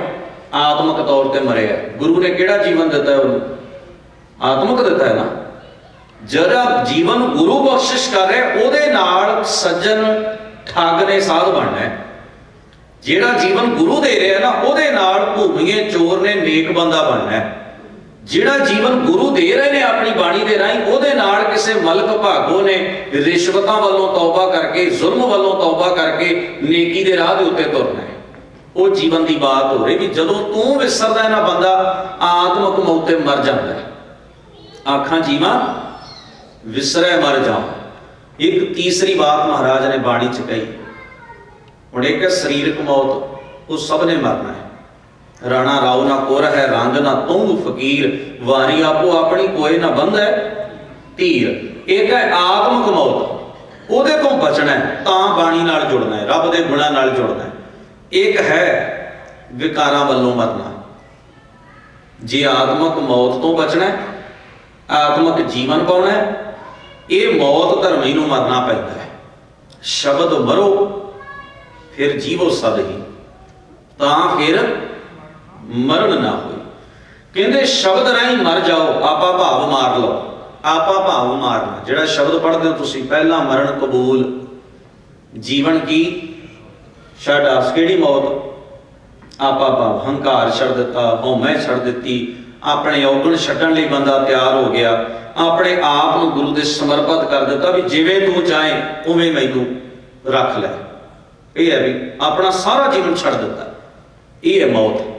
ਹਉਮੈ ਵੱਲੋਂ, ਹੰਕਾਰ ਵੱਲੋਂ। ਸ਼ਬਦ ਮਰੋ, ਸ਼ਬਦ ਰਾਹੀਂ ਮਰਨਾ ਸਿੱਖੋ, ਫਿਰ ਜੀਵੋ ਸਦੀ, ਤਾਂ ਆਤਮਿਕ ਸਦੀਵੀ ਜੀਵਨ ਮਿਲਦਾ ਹੈ। ਤਾਂ ਸਦੀਵੀ ਨੂੰ ਤਿੰਨ ਕਿਸਮ ਦੀ ਮੌਤ ਹੋ ਗਈ, ਸਰੀਰਕ, ਆਤਮਿਕ ਤੇ ਵਿਕਾਰਾਂ ਵੱਲੋਂ। ਕਬੀਰ ਸਾਹਿਬ ਜਿਹੜੀ ਮੌਤ ਮਰਨਾ ਚਾਹੁੰਦੇ ਨੇ ਨਾ, ਜਿਹਦੇ ਬਾਰੇ ਉਹ ਆਖਦੇ ਨੇ, ਜਿਸ ਮਰਨੇ ਤੇ ਜਗ ਡਰੈ ਮੇਰਾ ਮਨ ਆਨੰਦ। ਦੁਨੀਆ ਨੂੰ ਡਰ ਆਉਂਦਾ ਹੈ, ਨਹੀਂ ਮਰਨਾ ਚਾਹੁੰਦੀ ਦੁਨੀਆ। ਦੁਨੀਆ ਸਰੀਰਕ ਤੌਰ ਤੇ ਵੀ ਨਹੀਂ ਮਰਨਾ ਚਾਹੁੰਦੀ ਤੇ ਹਉਮੈ ਹੰਕਾਰ ਵੱਲੋਂ ਵੀ ਨਹੀਂ ਮਰਨਾ ਚਾਹੁੰਦੀ। ਚਲੋ ਸਰੀਰਕ ਤਾਂ ਸਦੀਵੀ ਹੈ, ਸਾਡੀਆਂ ਕੀਤੀਆਂ ਗੱਲਾਂ ਨਾਲ ਕੱਖ ਨਹੀਂ ਬਣਨਾ। ਕੁਦਰਤ ਦਾ ਨੇਮ ਥੋੜੀ ਬਦਲ ਜਾਣਾ ਸਾਡੀ ਕਈ ਗੱਲ ਨਾਲ। ਇੱਥੇ ਤਾਂ ਹਰ ਬੰਦੇ ਦੀ ਆਪਣੀ ਇੱਛਾ ਹੈ, ਪਰ ਸਾਡੀ ਇੱਛਾ ਨਾਲ ਕੁਦਰਤ ਨਹੀਂ ਚੱਲਦੀ। ਸਾਨੂੰ ਆਪਣੀ ਇੱਛਾ ਕੁਦਰਤ ਮੁਤਾਬਕ ਢਾਲਣੀ ਪੈਣੀ। ਧਰਮੀ ਇਹੋ ਹੀ ਕਰਦਾ। ਉਹ ਨਾਨਕ ਜਿਨ ਹੁਕਮ ਪਛਾਤਾ। ਪਰ ਅਸੀਂ ਲੱਗੇ ਹੋਏ ਆ ਵੀ ਕਿਤੇ ਮੇਰੇ ਆਖੇ ਕੁਦਰਤ ਬਦਲ ਜਾਏ। ਆ ਜਿੰਨੇ ਜੋਤਸ਼ੀ ਨੇ ਸਾਹਿਬ ਇਹ ਦਾਅਵੇ ਕਰਦੇ ਕਿ ਅਸੀਂ ਬਦਲ ਦਿਆਂਗੇ ਰੱਬ ਦਾ ਸਿਸਟਮ। ਖੋਰੇ ਰੱਬ ਨੇ ਸਾਨੂੰ ਏਜੰਟ ਬਣਾ ਕੇ ਧਰਤੀ ਤੇ ਭੇਜਿਆ ਵੀ ਜੋ ਅਸੀਂ ਆਖਾਂਗੇ, ਜਿਵੇਂ ਅਸੀਂ ਉਪਾਅ ਕਰ ਦਿੱਤਾ, ਰੱਬ ਦੀ ਪਤਾ ਨਹੀਂ ਕੀ ਮਜਬੂਰੀ, ਉਹਨੂੰ ਮੰਨਣਾ ਪੈਣਾ। ਇਹ ਧੋਖੇਬਾਜ਼ੀ ਹੈ ਧਰਮ ਦੇ ਨਾਂ ਦੇ ਉੱਤੇ। ਜਿਹੜੇ ਦਾਅਵੇ ਕਰਦੇ ਨੇ ਵੀ ਅਸੀਂ ਆਹ ਬਦਲ ਦਿਆਂਗੇ, ਉਹ ਬਦਲ ਦਿਆਂਗੇ, ਇਹ ਸਭ ਧੋਖੇਬਾਜ਼ੀਆਂ ਨੇ, ਬੇਈਮਾਨੀਆਂ ਨੇ। ਇਹ ਸੋਚਦੇ ਨੇ ਵੀ ਕੁਦਰਤ ਸਾਡੀ ਮੁੱਠੀ 'ਚ ਹੈ। ਮੈਂ ਇੱਕ ਉਦਾਹਰਣ ਦੇਣਾ। ਜਿਹੜਾ 15 ਮਿੰਟ ਪਹਿਲਾਂ ਸਟੇਵੇ ਲਾ ਕੇ ਸਾਨੂੰ ਦੱਸਦਾ ਕਿ ਤੁਹਾਡੇ ਗ੍ਰਹਿ ਠੀਕ ਨੇ, ਤੁਹਾਡੇ ਤੇ ਸ਼ਨੀ ਭਾਰੂ ਹੈ, 15 ਮਿੰਟ ਬਾਅਦ ਜਦੋਂ ਉਹਦੀ ਮੁੱਠੀ ਗਰਮ ਕਰਦੇ ਉਹ ਗ੍ਰਹਿ ਠੀਕ ਹੋ ਜਾਂਦਾ ਹੈ। ਉਹ ਗ੍ਰਹਿ ਠੀਕ ਵੀ ਹੋ ਜਾਂਦਾ ਹੈ। ਭਲਾ ਉਹਨਾਂ ਪੈਸਿਆਂ ਦਾ, ਉਹਨਾਂ ਡਾਲਰਾਂ ਦਾ ज्योतिषी ਨੂੰ ਤਾਂ ਫਾਇਦਾ, ਸ਼ਨੀ ਦੀ ਕੀ ਮਜਬੂਰੀ ਹੈ ਵੀ ਉਹ ज्योतिषी ਦੇ ਕਹੇ ਤੇ ਆਖੇ ਲੱਗ ਕੇ ਆਪਣਾ ਰਾਹ ਬਦਲ ਲਵੇ ਸਾਡੇ ਕੱਲਿਆਂ ਦੇ? ਉਹਦੀ ਕੋਈ ਮਜਬੂਰੀ ਹੈ? ਉਹਨੂੰ ਉਸ ਡਾਲਰਾਂ 'ਚੋਂ ਹਿੱਸਾ ਮਿਲਣਾ, ਉਹਨੂੰ ਉਸ ਸਮੱਗਰੀ 'ਚੋਂ ਕੁਝ ਖਾਣਾ ਪੀਣਾ ਹੈ, ਉਹਦੀ ਕੀ ਮਜਬੂਰੀ ਹੈ? ਜੇ ਉਹ ਮਾੜੇ ਤੇ ਉੱਤਰ ਹੀ ਆਇਆ ਤੇ ਉਹਦੀ ਕੀ ਮਜਬੂਰੀ ਹੈ ਉਹ ਪਾਸੇ ਹੋ ਜਾਏ? ਫਿਰ ਉਹਦਾ ਸਾਡੇ ਨਾਲ ਵੈਰ ਕੀ ਹੈ ਵੀ ਉਹ ਬਾਰ-ਬਾਰ ਸਾਡੇ ਜ਼ਿੰਦਗੀ ਦੇ ਵਿੱਚ ਲੱਤ ਕਿਉਂ ਉਡਾਉਂਦਾ? ਕਿੱਡਾ ਅਜੀਬ ਕਿਸਮ ਦਾ ਭਰਮ ਹੈ। ਕੋਈ ਨਹੀਂ ਸੋਚਦਾ ਇਸ ਬਾਤ ਨੂੰ ਕਿ ਕੌਣ ਸ਼ਨੀ, ਕੌਣ ਕਿਸ ਬਾਤ, ਕਿਹੜੀਆਂ ਗੱਲਾਂ ਹੋ ਰਹੀਆਂ। ਸਾਡੇ ਕਹਿਣ ਨਾਲ, ਕਿਸੇ ਬੰਦੇ ਦੇ ਟੇਵਿਆਂ ਨਾਲ, ਕਿਸੇ ਦੇ ਮੰਤਰਾਂ ਨਾਲ, ਕਿਸੇ ਦੇ ਜੰਤਰਾਂ ਨਾਲ ਕੋਈ ਕੁਦਰਤ ਆਪਣੇ ਅਸੂਲ ਬਦਲ ਲੈ। ਬਾਣੀ 'ਚ ਲਿਖਿਆ ਬੀਓ ਪੂਛ ਨਾ ਮਸਲਤ ਧਰੈ, ਕਿਸੇ ਦੂਜੇ ਨੂੰ ਉਹ ਪੁੱਛਦਾ ਨਹੀਂ, ਨਾ ਕਿਸੇ ਦੀ ਸਲਾਹ ਦੀ ਲੋੜ ਹੈ। ਜੋ ਕਿਛ ਕਰੈ ਸੋ ਆਪੇ ਕਰੇ, ਜੋ ਕਰਦਾ ਉਹ ਆਪ ਖੁਦ ਹੀ ਕਰਦਾ, ਉਹਨੂੰ ਕਿਸੇ ਦੀ ਸਲਾਹ ਦੀ ਲੋੜ ਨਹੀਂ। ਕੋਈ ਨਹੀਂ ਬਦਲ ਸਕਦਾ ਉਸ ਦੇ ਸਿਸਟਮ ਨੂੰ। ਹੁਕਮ ਹੀ ਹੁਕਮ ਚਲਾਏ ਰਾਹ, ਨਾਨਕ ਵਿਗਸੈ ਵੇ ਪ੍ਰਵਾਹ। ਉਹ ਹੁਕਮ ਹੀ ਹੈ, ਹੁਕਮ ਦੇ ਮੁਤਾਬਕ ਸਾਰਾ ਸੰਸਾਰ ਚਲਾ ਰਿਹਾ ਹੈ। ਰੱਬ ਦੇ ਬੰਦੇ ਦੀ ਵਡਿਆਈ ਇਹ ਹੈ ਕਿ ਉਹਦੇ ਹੁਕਮ ਸਾਹਮਣੇ ਸਮਰਪਿਤ ਹੋ ਜਾਂਦਾ ਹੈ, ਆਪਣੇ ਆਪ ਨੂੰ ਸਰੈਂਡਰ ਕਰ ਦਿੰਦਾ ਹੈ। ਵਾਹਿਗੁਰੂ ਜਿਵੇਂ ਤੂੰ ਰੱਖੇ ਤਿਵੇਂ ਰਹੋ, ਜਿਵੇਂ ਤੂੰ ਚਲਾਉਣਾ ਚਾਹੇ ਤੇਰੀ ਰਜ਼ਾ 'ਚ, ਜਿਵੇਂ ਜਿਵੇਂ ਤੇਰਾ ਹੁਕਮ ਤਿਵੇਂ ਤਿਉਂ ਹੋਵਣਾ, ਜੈ ਜੈ ਰੱਖੇ ਆਪ ਤੈਂ ਜਾਏ ਖੜੋਵਣਾ। ਉਹ ਤਾਂ ਇਵੇਂ ਉਹਦੀ ਰਜ਼ਾ 'ਚ ਰਾਜ਼ੀ ਹੈ। ਅਸੀਂ ਸੋਚਦੇ ਵੀ ਮੇਰੇ ਕਹਿਣ ਨਾਲ, ਮੇਰੇ ਭੱਜ ਦੌੜ ਨਾਲ ਉਹ ਆਪਣਾ ਸਿਸਟਮ ਬਦਲੇ। ਨਾ ਅੱਜ ਤੱਕ ਉਹਨੂੰ ਬਦਲੇ, ਨਾ ਉਹਨੂੰ ਬਦਲਣ ਦੀ ਲੋੜ ਹੈ। ਉਹ ਭੁੱਲ ਕਰਦਾ ਵੀ ਸਾਡੇ ਕਹੇ ਮੁਤਾਬਕ ਬਦਲ ਲੈ। ਉਹ ਬੜੀਆਂ ਜਾਲਸਾਜ਼ੀਆਂ ਨੇ, ਬੇਈਮਾਨੀਆਂ ਨੇ ਧਰਮ ਦੇ ਨਾਂ ਤੇ ਲੋਕ ਕਰਦੇ। ਇਵੇਂ ਆਪਣੇ ਆਪ ਨੂੰ ਧਰਤੀ ਤੇ ਰੱਬ ਦੇ ਏਜੰਟ ਸਾਬਤ ਕਰਦੇ ਵੀ ਸਾਡੇ ਕਹੇ ਮੁਤਾਬਕ ਆ ਵੀ ਬਦਲ ਜਾਂਦਾ, ਉਹ ਵੀ ਬਦਲ ਜਾਂਦਾ। ਕੱਖ ਨਹੀਂ ਹੈ ਬਦਲਦਾ। ਇੱਕ ਭਰਮ ਹੈ, ਇੱਕ ਛਲਾਵਾ ਹੈ, ਇੱਕ ਭੁਲੇਖ ਹੈ। ਦੁੱਖ ਤੇ ਸੁੱਖ, ਉਤਰਾ ਤੇ ਚੜਾ, ਘਾਟੇ ਤੇ ਵਾਧੇ ਕੀ ਜੀਵਨ ਦੀਆਂ ਲੋੜਾਂ ਬਣਾਈਆਂ ਨੇ ਕੁਦਰਤ ਨੇ। ਜੇ ਦੁੱਖ ਨਾ ਆਏ ਤੇ ਸੁੱਖ ਦੀ ਕੀਮਤ ਕੌਣ ਸਮਝੇ ਸੰਸਾਰ 'ਚ? ਜੇ ਜੀਵਨ ਅੰਦਰ ਚੜਾ ਉਤਰਾ ਨਾ ਹੋਣ ਤਾਂ ਜੀਵਨ ਦਾ ਸਵਾਦ ਕੌਣ ਪਾਏ? ਇਹ ਤਾਂ ਪੱਥਰ ਹੋ ਜਾਏ ਜੀਵਨ। ਜੇ ਜੀਵਨ ਦੇ ਅੰਦਰ ਘਾਟਾ ਨਾ ਪਵੇ ਤੇ ਵਾਧੇ ਨੂੰ, ਵਾਧਾ ਖੁਸ਼ੀ ਕਿਵੇਂ ਦੇਵੇ ਮਨ ਨੂੰ? ਕੌਣ ਮਹਿਸੂਸ ਕਰੇ ਉਸ ਬਾਤ ਨੂੰ? ਕੰਡੇ ਨਾ ਚੁਭਣ, ਫੁੱਲਾਂ ਦੀ ਕੀਮਤ ਨਾ ਹੋਵੇ ਧਰਤੀ ਦੇ ਉੱਤੇ। ਹਰ ਚੀਜ਼ ਦੀ ਕੁਦਰਤ ਨੇ ਆਪਣੀ ਕੀਮਤ ਬਣਾਈ ਹੈ, ਹਰ ਚੀਜ਼ ਦੀ। ਇੰਨੇ ਦੁੱਖ ਨੇ, ਉਨੀ ਮਨੁੱਖ ਨੇ ਅੱਜ ਤੱਕ ਤਰੱਕੀ ਕੀਤੀ ਹੈ ਧਰਤੀ ਦੇ ਉੱਤੇ। ਜ਼ਰਾ ਸੋਚਣਾ, ਦੁੱਖ ਦਾਰੂ ਸੁਖ ਰੋਗ ਭਇਆ, ਜਾਂ ਸੁਖ ਤਾਮ ਨਾ ਹੋਈ। ਹਜ਼ੂਰ ਨੇ ਆਖਿਆ ਵੀ ਦੁੱਖ ਕਈ ਵਾਰ ਦਾਰੂ ਬਣਦਾ ਹੈ, ਖੋਜ ਦਾ ਕਾਰਨ ਬਣਦਾ, ਤੇ ਸੁੱਖ ਕਈ ਵਾਰ ਬਿਮਾਰੀ ਵੀ ਲੈ ਆਉਂਦਾ। ਉਲਟਾ ਵੀ ਹੋ ਜਾਂਦਾ ਸਾਰਾ ਕੁਝ। ਬੰਦਾ ਚਾਹੁੰਦਾ ਤੇ ਸੁੱਖ ਹੈ ਵੀ ਮੈਂ ਚੰਗਾ ਰਵਾਂ, ਜੀਵਨ ਦੇ ਅੰਦਰ ਸੂਤ, ਪਰ ਕਈ ਵਾਰ ਸੁੱਖ ਮੁਸੀਬਤ ਖੜੀ ਕਰ ਜਾਂਦਾ ਜੀਵਨ ਦੀ। ਤੋ ਸਤਿਗੁਰੂ ਦੇ ਪਿਆਰ ਵਾਲਿਓ, ਤਾਂ ਕੁਦਰਤ ਦੇ ਉੱਤੇ ਤੇ ਸਾਡਾ ਤਾਲਮੇਲ ਕੁਦਰਤ ਦੇ ਨੇਮ ਨਾਲ ਕਿਵੇਂ ਦਾ, ਇਸ ਗੱਲ ਤੇ ਨਿਰਭਰ ਕਰਦੀ ਹੈ ਇਹ ਬਾਤ। ਪਰ ਅਸੀਂ ਧੱਕੇ ਨਾਲ ਸਾਰਾ ਕੰਮ ਕਰਨਾ ਚਾਹੁੰਦੇ ਹਾਂ। ਇਹ ਤਾਂ ਸਮਝਣ ਦੀ ਬਾਤ ਹੈ। ਗੁਰੂ ਗ੍ਰੰਥ ਸਾਹਿਬ ਦੀ ਬਾਣੀ ਤਾਂ ਹੀ ਸਾਨੂੰ ਵਿਵੇਕ ਬੁੱਧ ਦੇ ਧਾਰਨੀ ਹੋਣ ਦੀ ਪ੍ਰੇਰਨਾ ਕਰਦੀ ਹੈ ਵੀ ਸਾਰਾ ਕੁਝ ਉਹ ਹੀ ਨਹੀਂ ਜੋ ਤੇਰੇ ਦਿਮਾਗ ਵਿੱਚ ਚੱਲਦਾ ਹੈ ਨਾ, ਸਾਰਾ ਉਵੇਂ ਨਹੀਂ ਹੋਣਾ। ਇਹ ਭਰਮ ਆਪਣੇ ਦਿਮਾਗ 'ਚੋਂ ਕੱਢ ਦੇ। ਝਗੜਾ ਵੀ ਇਹੋ ਹੀ ਹੈ। ਨੂੰਹ ਚਾਹੁੰਦੀ ਹੈ ਵੀ ਜੋ ਮੇਰੇ ਦਿਮਾਗ 'ਚ ਇਸ ਤਰ੍ਹਾਂ ਚੱਲੇ ਸਾਰਾ ਕੰਮ, ਸੱਸ ਚਾਹੁੰਦੀ ਨਹੀਂ ਇਸ ਤਰ੍ਹਾਂ ਚੱਲੇ, ਨਨਾਣ ਚਾਹੁੰਦੀ ਨਹੀਂ ਐਵੇਂ ਚੱਲੇ, ਦਰਾਣੀ ਚਾਹੁੰਦੀ ਨਹੀਂ ਐਵੇਂ ਚੱਲੇ, ਜਠਾਣੀ ਚਾਹੁੰਦੀ ਨਹੀਂ ਐਵੇਂ ਚੱਲੇ। ਦਿਮਾਗ ਲੜ ਰਹੇ ਨੇ ਆਪਸ ਭਰਾ ਲੜ ਰਹੇ ਨੇ, ਪਿਓ ਪੁੱਤਰ ਲੜ ਰਹੇ। ਭਲਾ ਕਾਹਦਾ ਝਗੜਾ? ਝਗੜਾ ਤੇ ਕੱਖ ਵੀ ਨਹੀਂ। ਬਸ ਇਹ ਵੀ ਹਰ ਬੰਦਾ ਆਪਣੇ ਦਿਮਾਗ ਦੇ ਖਿਆਲ ਨੂੰ, ਜੋ ਮੇਰੇ ਦਿਮਾਗ 'ਚ ਆਈ ਹੈ ਨਾ, ਉਹ ਵਾਪਰ ਕੇ ਰਵੇ। ਦੂਸਰੇ ਦੇ ਦਿਮਾਗ 'ਚ ਜੋ ਚੱਲ ਰਿਹਾ ਉਹਨੂੰ ਮੈਂ ਬੈਨ ਕਰਦਿਆਂ ਵੀ ਇਹਦੀ ਗੱਲ ਨਹੀਂ ਮੰਨੀ ਜਾਣੀ, ਮੇਰੀ ਮੰਨੀ ਜਾਣੀ। ਹਰ ਬੰਦਾ ਆਪਣੇ ਆਪ ਨੂੰ ਹਰਨਾਕਸ਼ ਸਮਝਦਾ ਧਰਤੀ ਤੇ ਮਾਫ ਕਰਨਾ। ਇਹ ਉਦਾਹਰਨਾਂ ਮਹਾਰਾਜ ਨੇ ਤਾਂ ਹੀ ਦਿੱਤੀਆਂ ਨੇ। ਹਰਨਾਕਸ਼ ਕਿਤੇ ਦੂਰ ਚਲਾ ਗਿਆ। ਹਰ ਬੰਦਾ ਮਨਾ ਰਿਹਾ ਦੂਜੇ ਨੂੰ। ਹਰ ਬੰਦਾ ਆਪਣਾ ਧੱਕਾ ਚਲਾਉਣਾ ਚਾਹੁੰਦਾ ਹੈ, ਆਪਣਾ ਜ਼ੋਰ ਚਲਾਉਣਾ ਚਾਹੁੰਦਾ ਹੈ। ਪਰ ਗੁਰੂ ਨੇ ਆਖਿਆ ਹਰਨਾਕਸ਼ ਜਿੱਥੇ ਵੀ ਹੈ ਨਾ ਦੁਸ਼ਟ ਹੈ। ਹਰਨਾਕਸ਼ ਦੁਸ਼ਟ, ਹਰ ਇੱਥੇ ਬੈਠਾ ਹੈ ਹਰਨਾਕਸ਼ ਦਿਮਾਗ ਵਿੱਚ, ਜਿਹੜਾ ਆਪਣੀ ਈਨ ਮਨਾਉਂਦਾ, ਧੱਕੇ ਨਾਲ ਮਨਾਉਂਦਾ ਹਰ ਇੱਕ। ਸਤਿਗੁਰੂ ਦੇ ਪਿਆਰ ਵਾਲੋ, ਗਰੀਬ ਨਵਾਜ ਮਹਾਰਾਜ ਨੇ ਪ੍ਰਹਲਾਦ ਦੀ ਉਦਾਹਰਣ ਕਿਉਂ ਵਰਤੀ ਹੈ? ਮਿੱਥ, ਪਰ ਮਿੱਥ ਦਾ ਕੋਈ ਤੱਤ ਕੱਢ ਕੇ ਸਾਡੇ ਸਾਹਮਣੇ ਰੱਖਿਆ। ਉਹਦੀ ਰਜ਼ਾ 'ਚ ਰਾਜ਼ੀ ਹੈ, ਹਰਨਾਕਸ਼ ਉਹਦੀ ਰਜ਼ਾ 'ਚ ਰਾਜ਼ੀ ਨਹੀਂ। ਫਰਕ ਇਹ ਹੈ।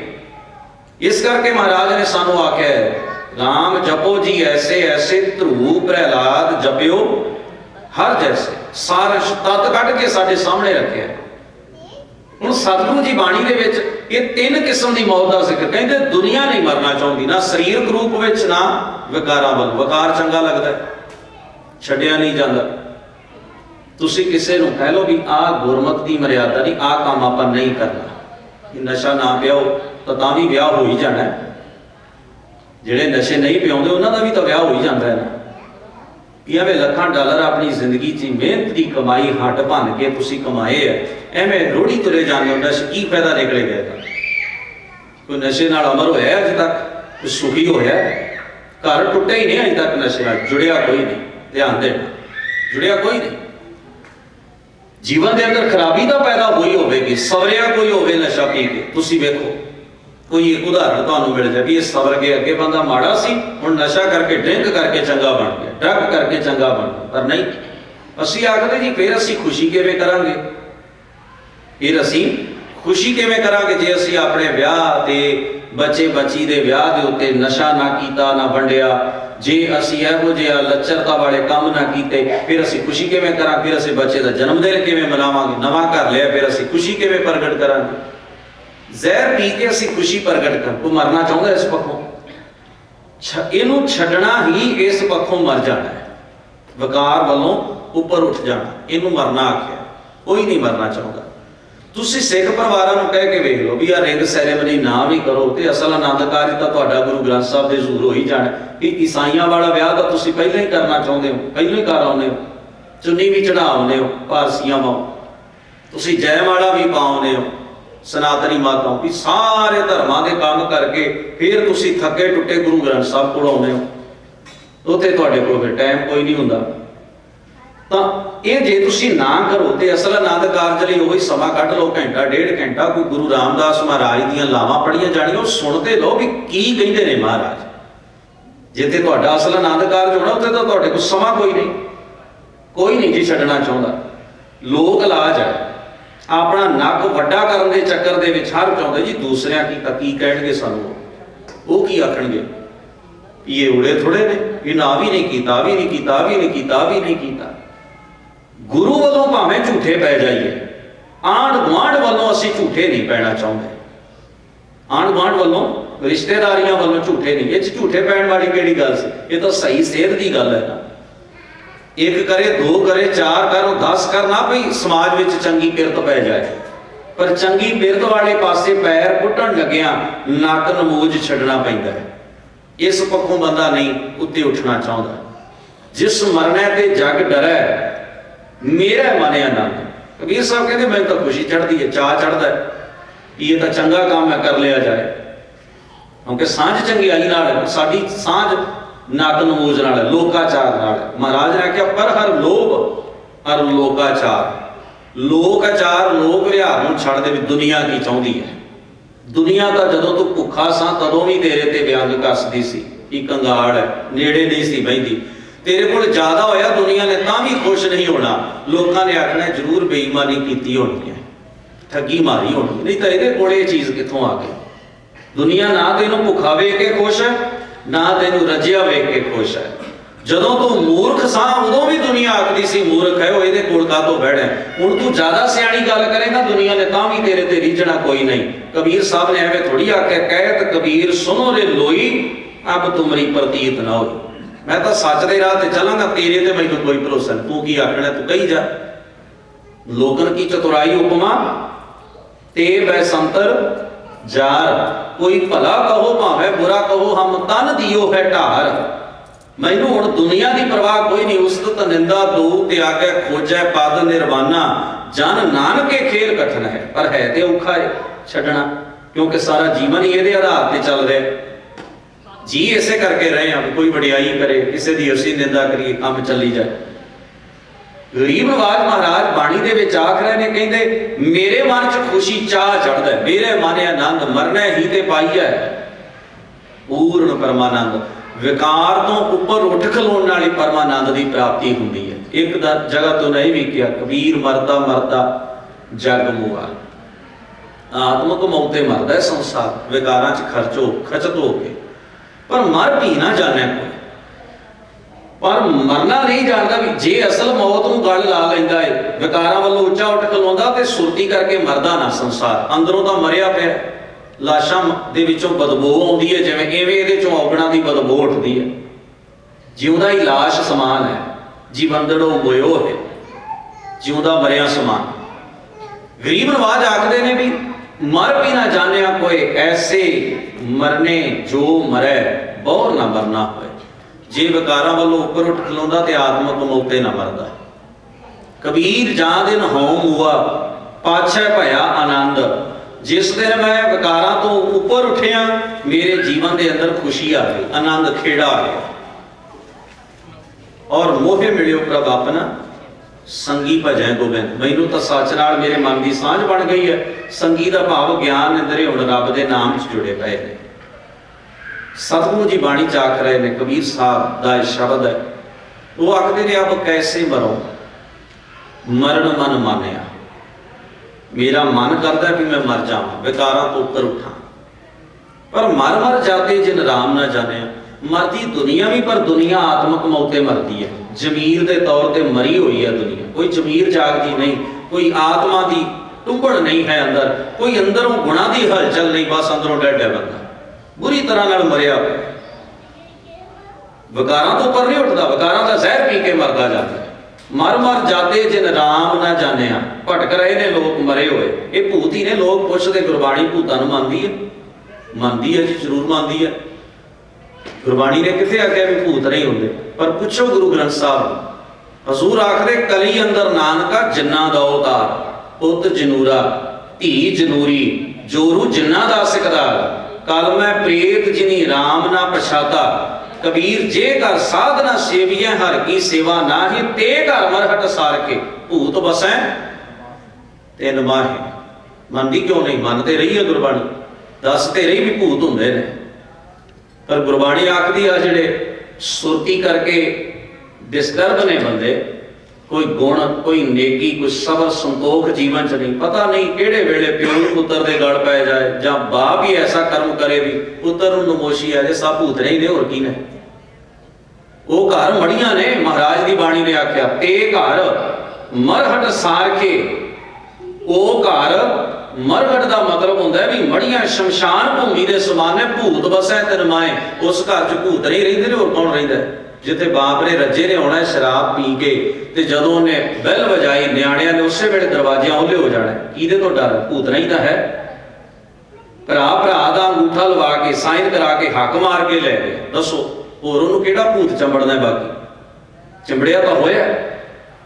ਆ ਜਿੰਨੇ ਅਖੌਤੀ ਸਿਆਣੇ ਬਾਬੇ ਨੇ, ਸਭ ਭੂਤ ਨਹੀਂ ਤਾਂ ਚੰਬੜੇ ਨੇ। ਸਾਨੂੰ ਲੁੱਟੀ ਜਾ ਰਹੇ ਨੇ, ਦਿਨ ਰਾਤ ਸਾਡਾ ਲਹੂ ਪੀਂਦੇ ਨੇ। ਮਿਹਨਤ ਦੀ ਕਮਾਈ ਅਸੀਂ ਕਰਦੇ ਹਾਂ, ਇਹਨਾਂ ਦੇ ਅੱਗੇ ਮੱਥੇ ਟੇਕਾਉਣੇ, ਪੈਰ ਧੋ ਧੋ ਕੇ ਜਿਨ੍ਹਾਂ ਦੇ ਅਸੀਂ ਪੀ ਰਹੇ। ਭੂਤੀ ਤਾਂ ਚੰਬੜੇ ਨੇ ਸਾਨੂੰ। ਇਨਸਾਨ ਨੂੰ ਗੁਲਾਮ ਬਣਾ ਰਿਹਾ ਹੈ।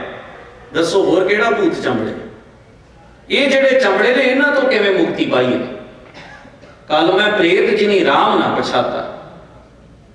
ਇਸ ਕਰਕੇ ਗੁਰਦੇਵ ਜੀ ਆਖਦੇ ਮਰ ਮਰ ਜਾਤੇ, ਭਟਕ ਰਹੀਆਂ ਆਤਮਾਵਾਂ ਨੇ ਜਿਨ ਰਾਮ ਨਾ ਜਾਣਿਆ। ਆਖਿਆ ਜੇ ਮਰਨਾ ਸਭ ਜਗਤ ਤਰਾਸਿਆ। ਡਰ ਹੈ ਸੰਸਾਰ ਦੇ ਲੋਕਾਂ ਦੇ ਅੰਦਰ। ਵਕਾਰੀ ਜੀਵਨ ਹੈ, ਚੱਲਦਾ ਰਹਿਣ ਦਿਓ ਜੀ। ਕੀ ਕਰਨਾ ਹੈ, ਕੀ ਇਹਦੇ ਤੋਂ ਉੱਪਰ ਉੱਠਣਾ ਹੈ, ਇਹਦਾ ਮਤਲਬ ਜੀਵਨ ਦਾ ਅਰਥ ਪਤਾ ਨਹੀਂ। ਉਹ ਜਿਹੜੀ ਦਾਇਰੇ 'ਚ ਰਹਿੰਦੇ ਨੇ ਡੱਡੂ ਵਾਂਗ, ਜਿਵੇਂ ਉਹ ਹੀ ਖੂਹ ਨੂੰ ਸਾਰੀ ਦੁਨੀਆ ਸਮਝਦਾ, ਉਸੇ ਨੂੰ ਸਾਰਾ ਜੀਵਨ ਸਮਝਦੇ ਨੇ। ਜੇ ਮਰਨਾ ਸਭ ਜਗਤ ਤਰਾਸਿਆ, ਸੋ ਮਰਨਾ ਗੁਰ ਸ਼ਬਦ ਪ੍ਰਗਾਸਿਆ। ਗੁਰੂ ਦੇ ਸ਼ਬਦ, ਗੁਰੂ ਦੇ ਗਿਆਨ ਰਾਹੀਂ ਮਨ 'ਚ ਚਾਨਣ ਆ ਗਿਆ ਕਿ ਅਸਲ ਜ਼ਿੰਦਗੀ ਇਸ ਮੌਤ ਤੋਂ ਬਾਅਦ ਮਿਲਦੀ ਹੈ, ਵਿਕਾਰਾਂ ਵੱਲੋਂ ਮਰਨ ਤੋਂ।